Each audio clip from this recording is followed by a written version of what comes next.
Act as if everything always works out for you.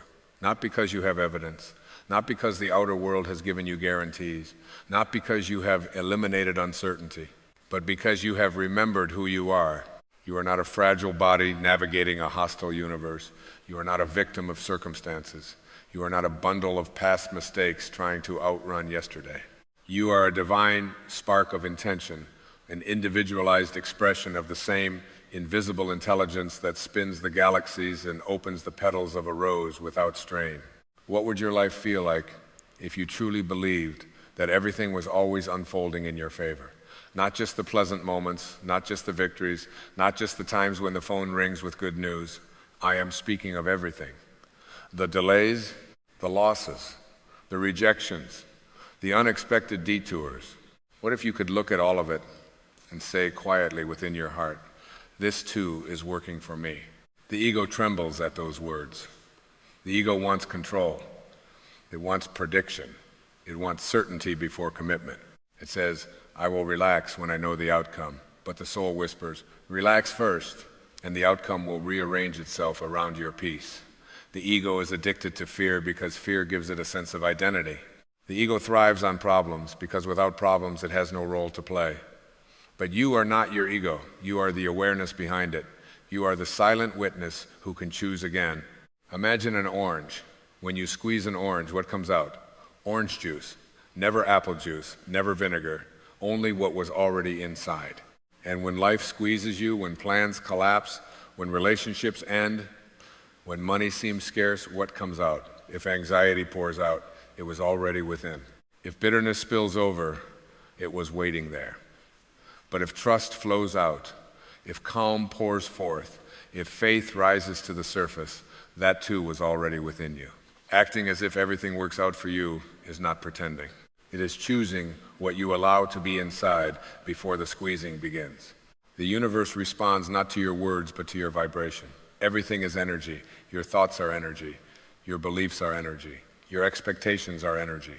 When you walk into a room expecting hostility, your body tightens, your voice changes, your eyes scan for threat, and you subtly invite the very resistance you fear.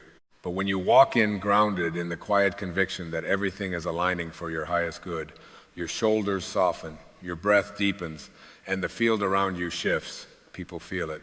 Circumstances bend around it. Doors open in ways that logic cannot explain. This is not magical thinking. It is alignment. It is the law of resonance.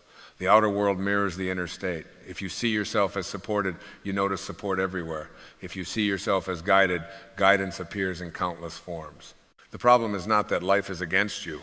The problem is that you have been trained to expect struggle.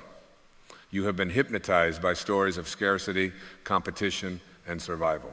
You have been told that life is hard, that success is rare, that you must fight for your worth, and so you fight. And in fighting, you forget that you are already whole. Acting as if everything works out for you is a radical act of spiritual defiance. It is saying to the old conditioning, I no longer bow to you. It is deciding that your inner state will not be determined by headlines, by opinions, by past experiences. It is understanding that you are not here to react to life. You are here to co-create with it. Think of the ocean. On the surface there are waves, chaotic, rising and falling, crashing and dissolving. If you identify as the wave, every change feels like a threat. Every shift feels like death. But if you identify as the ocean itself, you know that no wave can harm you. The wave may rise and fall, but the ocean remains vast, steady, and eternal. When you act as if everything works out for you, you are identifying as the ocean, not the wave. You are remembering that beneath the surface turbulence of events, there is a deeper current guiding you. What if that job you didn't get was protection? What if that relationship that ended was redirection? What if the delay that frustrates you today is positioning you for something beyond your current imagination? The ego sees isolated incidents. The soul sees orchestration. The ego asks, why is this happening to me? The soul asks, how is this happening for me? When you wake up in the morning, before your feet touch the ground, you have a choice. You can scan your mind for worries, rehearse potential problems, and brace yourself for disappointment. Or you can whisper to yourself, I am aligned with a loving universe. Today unfolds perfectly. I am supported in ways I cannot yet see. That whisper changes your chemistry. It changes your posture. It changes the lens through which you interpret every encounter.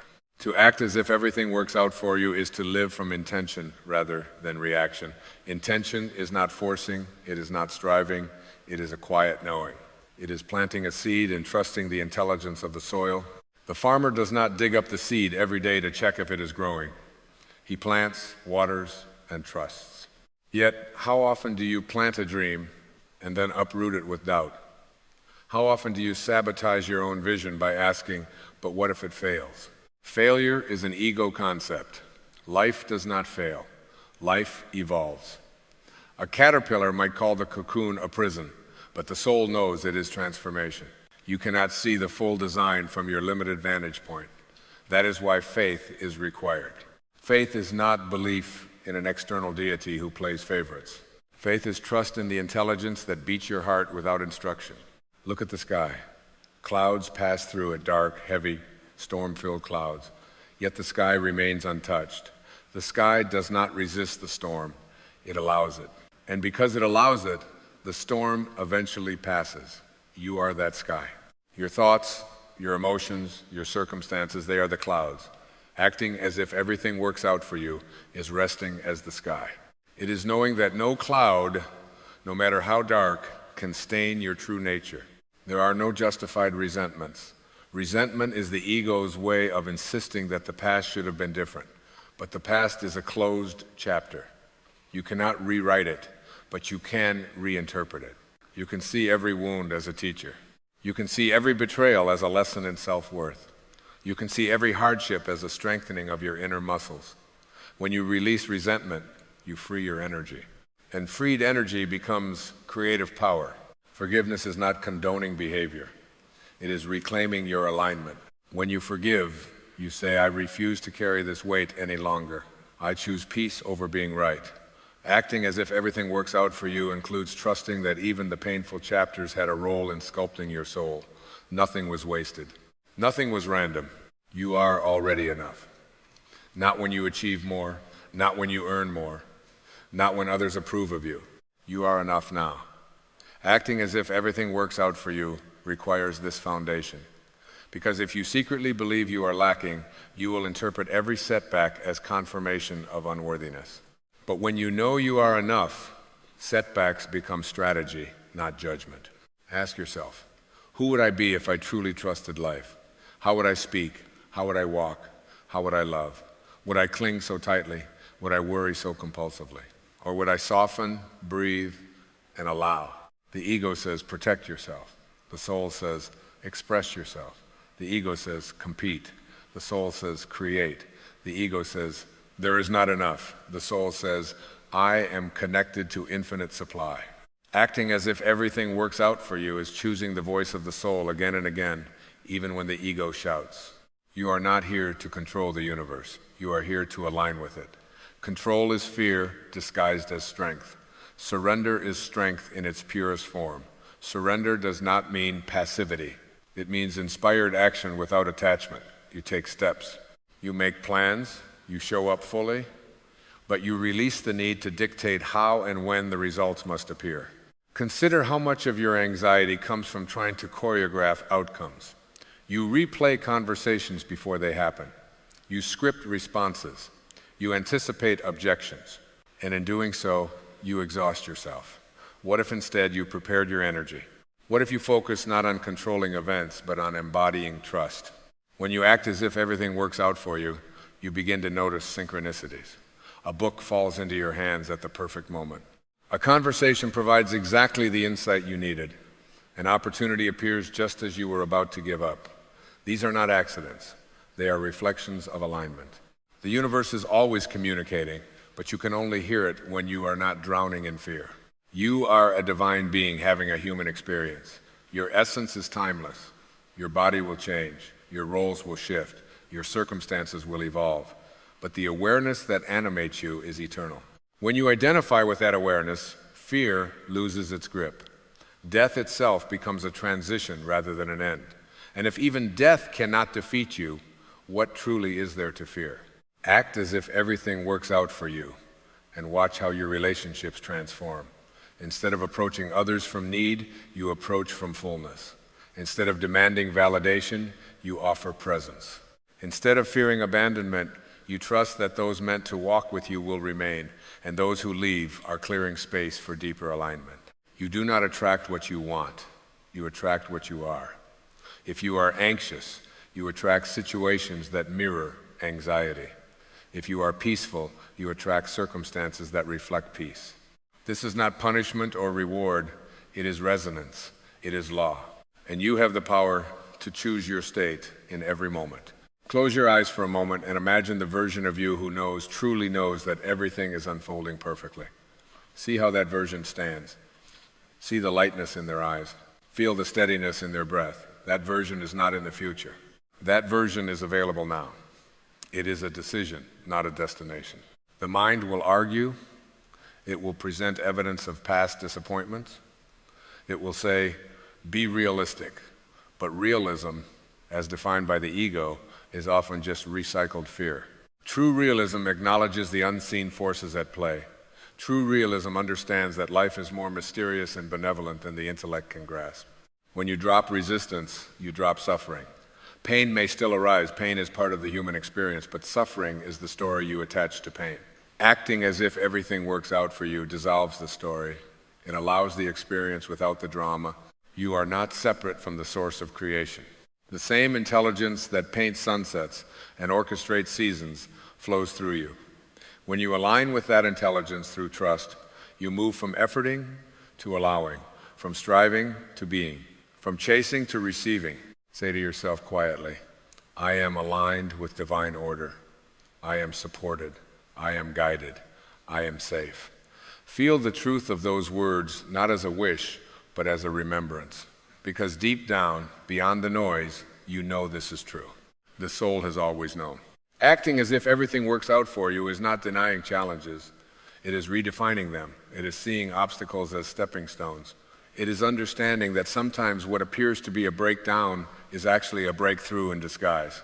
It is trusting that there is a larger canvas upon which your life is being painted.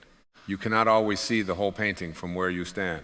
You see a brushstroke here, a shadow there, and you judge prematurely. But the artist, the infinite intelligence, sees the masterpiece in its entirety. Your role is not to critique each stroke. Your role is to trust the hand that guides it. And so you breathe, you release, you align. You act as if everything works out for you. Not someday, now, in this moment. You choose trust over tension, faith over fear, love over control. And in that choice, you step into your true power. Not the power to manipulate outcomes, but the power to remain centered regardless of them. This is freedom. This is awakening. This is remembering that you are not a small, struggling fragment in a chaotic world. You are an expression of the infinite, dancing in form for a brief and beautiful moment. Let that dance be guided by trust. Let it be infused with intention. Let it be anchored in the quiet, unshakable knowing that everything, absolutely everything, is conspiring in your favor. And when doubt returns, as it sometimes will, smile gently at it. Do not fight it, do not shame it. Simply return to the truth, return to the breath, return to the knowing. Act as if everything always works out for you. And watch as your life becomes living proof that it does. And as we continue this unfolding, let us bring balance into the story of your life. Because even in the deepest spiritual truth, there is rhythm. Inhale and exhale, expansion and contraction, night and day. Plot balance is not about eliminating difficulty. It is about understanding that contrast is sacred. Without shadow, light has no dimension. Without valleys, peaks would have no majesty. The ego calls contrast unfair. The soul calls it necessary. If everything always works out for you, that must include the chapters that seemed confusing, the seasons that felt barren, the relationships that stretched you beyond comfort. A story with only sunshine becomes flat, predictable, and uninspiring. But a story with tension, uncertainty, and ultimate transformation, that is the story of awakening, that is the hero's journey. And you, whether you realize it or not, are both the hero and the author. Plot balance means you stop demanding that every moment feel good and begin trusting that every moment serves good. There is a difference. The caterpillar does not enjoy the dissolution inside the cocoon. The old identity literally melts. Structures collapse. Familiarity disappears.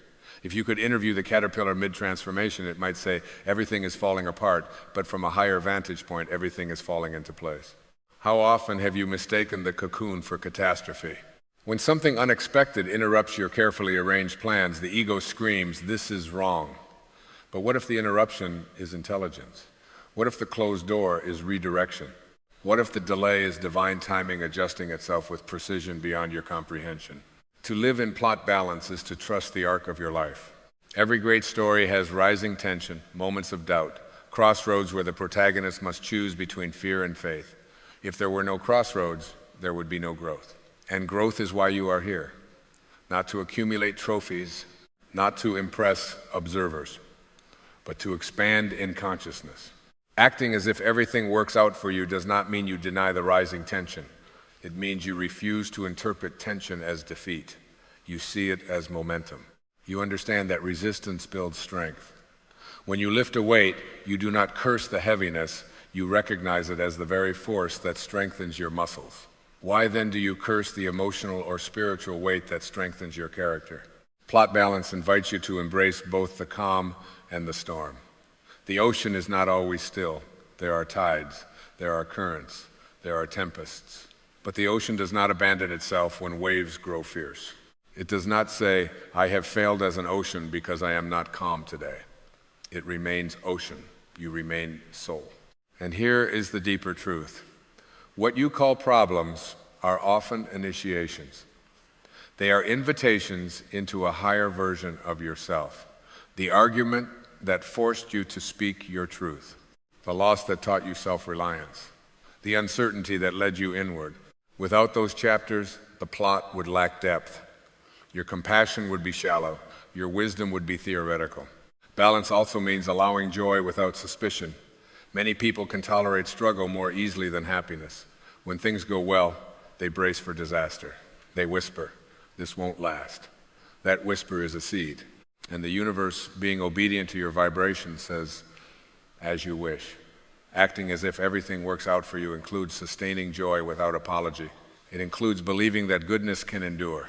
Why must you earn ease through suffering? Why must peace be fragile? Who taught you that life is a battlefield rather than a garden? The ego thrives on drama because drama confirms its importance. The soul thrives on presence because presence confirms its power. Plot balance is choosing presence in both triumph and trial. When success arrives, you remain humble and grateful. When setbacks arise, you remain centered and curious. You do not swing wildly between arrogance and despair. You stand rooted. Imagine a tree. In spring it blossoms. In autumn it sheds. In winter it stands bare. In summer it offers shade. The tree does not cling to its blossoms when the season shifts. It does not panic when leaves fall. It trusts the cycle. That trust is plot balance. That trust is spiritual maturity. Your life has seasons. There are times of expansion where opportunities seem endless and doors open effortlessly. There are times of pruning where relationships, habits, and identities fall away. Both are necessary. Expansion without pruning becomes chaos. Pruning without expansion becomes stagnation. The universe knows how to balance your growth better than your ego ever could. Acting as if everything works out for you means trusting the pruning. It means believing that when something is removed, space is being prepared. You may not see what is coming, but you can feel the clearing. And in that clearing, new life takes root. Balance also calls you to responsibility. This is not passive spirituality. You are not a spectator waiting for destiny to entertain you. You are a participant. Your thoughts are brushstrokes. Your beliefs are seeds. Your actions are currents that influence the unfolding. Acting as if everything works out for you requires alignment between belief and behavior. If you say you trust life but act from fear, the vibration is mixed. So ask yourself gently, where am I still gripping? Where am I still rehearsing worst-case scenarios? Where am I still defining myself by past chapters? The past is a completed scene. You may revisit it for wisdom, but you cannot live there. Plot balance demands forward motion. Even reflection must serve expansion. If you cling to old pain as identity, you distort the story. You freeze the narrative in a moment that was meant to pass. You are not the betrayal. You are not the failure. You are not the diagnosis. You are the consciousness that experienced those events and grew because of them. The hero in every story faces adversity, but the hero does not become adversity. The hero transforms through it. And transformation is rarely symmetrical. Sometimes you take 2 steps forward and 1 step back. Sometimes clarity arrives and then confusion returns. This is not regression, it is integration. Waves move in and out, yet the tide continues its progression. Be patient with your own unfolding. Plot balance also means allowing mystery. Not every question will be answered immediately. Not every desire will manifest on your timeline. There is choreography at play beyond your visible awareness. When you insist on immediate clarity, you disrupt your own peace. When you allow mystery, you deepen your trust. Can you sit in the unanswered moment and still declare, it is working out? That declaration is power. It shifts your nervous system. It steadies your breath. It tells the universe, I am aligned with the larger design. And alignment invites guidance. Suddenly, insight arrives. A new idea surfaces. A subtle intuition nudges you in a direction you had not considered. This is how the plot advances, not through force, but through inspired movement. You do your part, you listen, you act when called, and you release when it is time. Balance also requires compassion for yourself. Spiritual growth is not linear perfection. There will be days when fear feels louder than faith, days when doubt overshadows trust. In those moments, do not condemn yourself. Observe, breathe, return. The sky does not reject a cloud for appearing. It allows it and remains sky. Say to yourself, even in the midst of confusion, I am still aligned. I am still guided. This too serves my becoming. Let that affirmation soften the edges of uncertainty. Acting as if everything works out for you transforms your relationship with time. You stop rushing. You stop measuring your life against arbitrary milestones. You begin to understand that there is a rhythm unique to you. Comparison dissolves because comparison belongs to the ego's narrative of competition. The soul knows there is no competition in infinity. There is only expression. You are here to express a frequency that no one else can replicate. Your voice, your compassion, your creativity, they are singular. When you trust that everything works out, you stop imitating others and begin embodying yourself. And embodiment is magnetic. People feel safety around someone who trusts life. They feel steadiness. They feel possibility. You become a quiet lighthouse, not because you preach, but because you radiate. Your presence says, without words, storms pass, stay steady. And perhaps the greatest balance of all is between surrender and action. Too much surrender without action becomes avoidance. Too much action without surrender becomes strain. The harmony lies in acting from trust, not from desperation, in moving forward while remaining unattached to outcome. You plant the seed, you water it, you nourish it, and then you allow the sun, the soil, and the invisible intelligence of growth to do their part.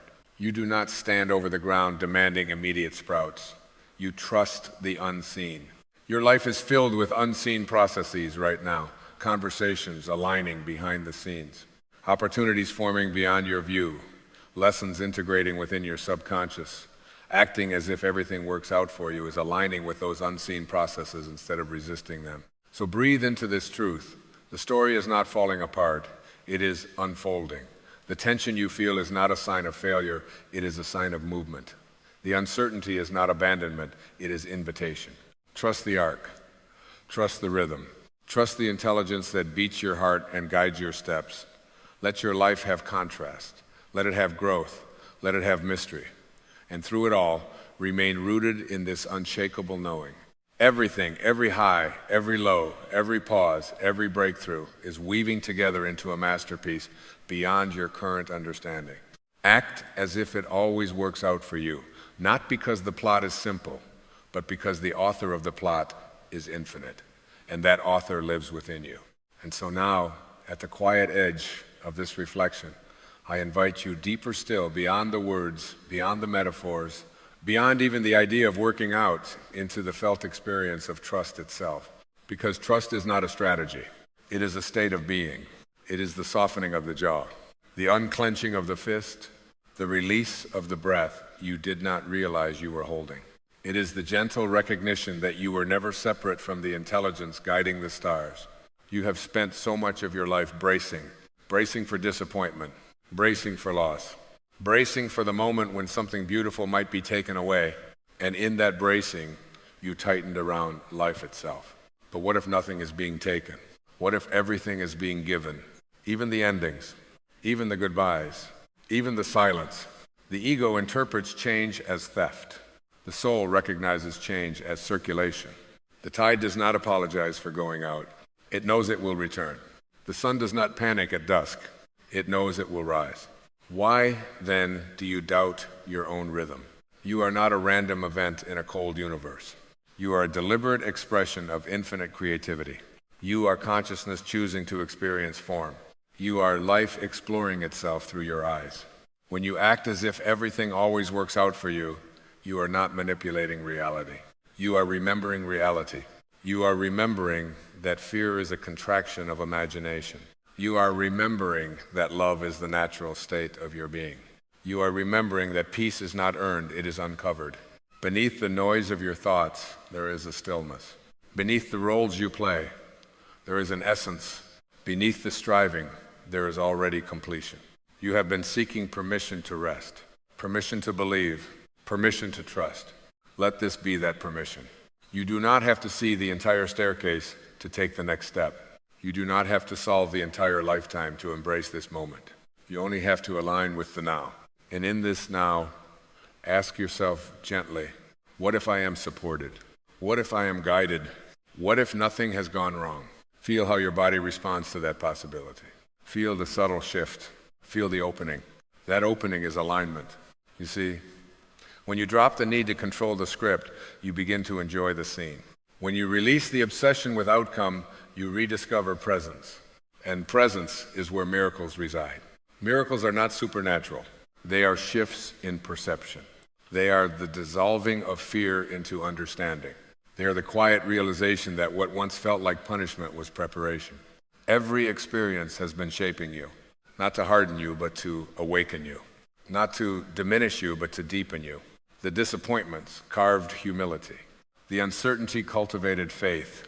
The loss expanded your capacity for love. Nothing was wasted. Even the moments when you felt abandoned were invitations to discover the source within you that cannot abandon itself.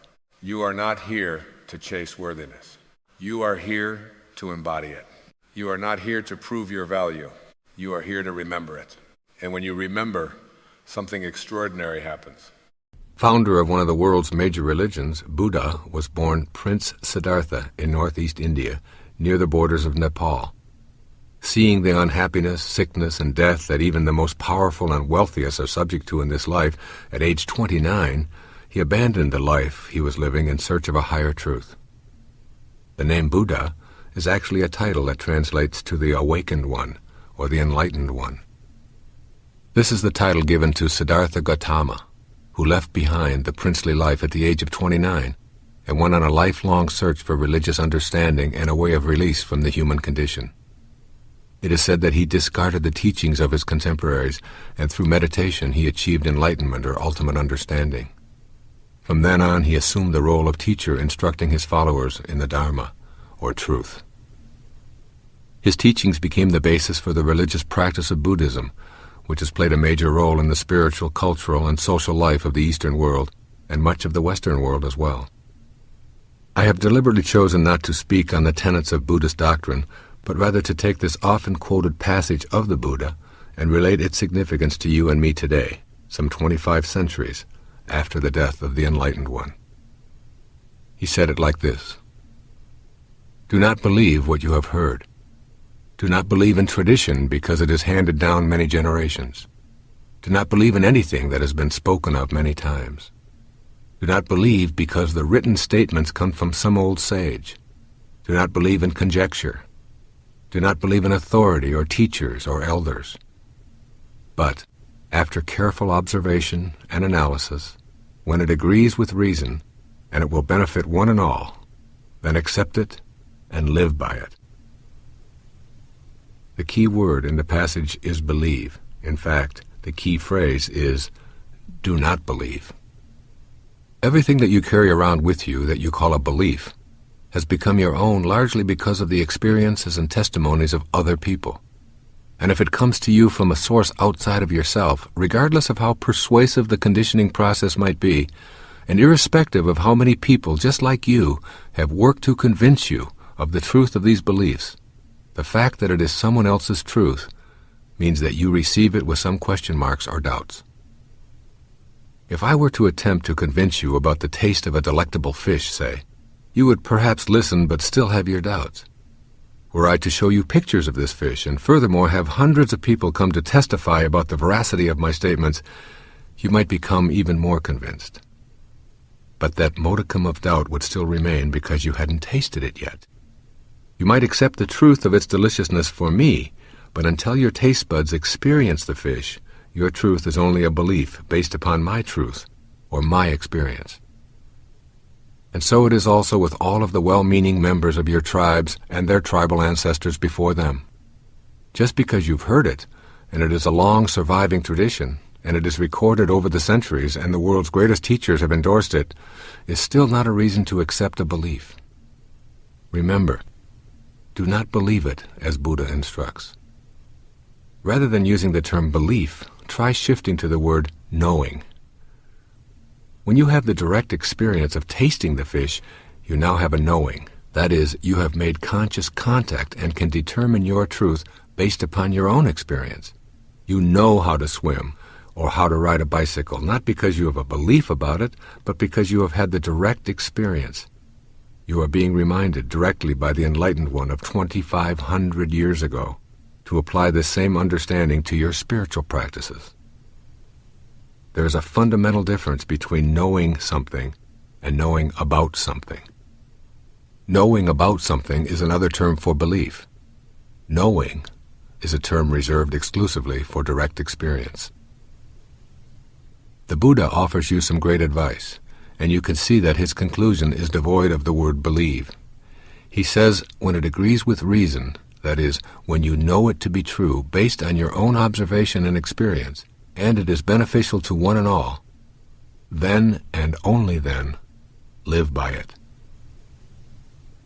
Throughout this recording, I offer you a summation of some of the most famous and creative genius minds of all times. I encourage you to do the same thing with all of the words that have come to you from beyond this contemporary world as with the words that have been handed down many generations. First and foremost, try the advice in this recording. Ask yourself how it equates with your own reason and common sense. And if it benefits you and others, then live by it. That is, make it your knowing.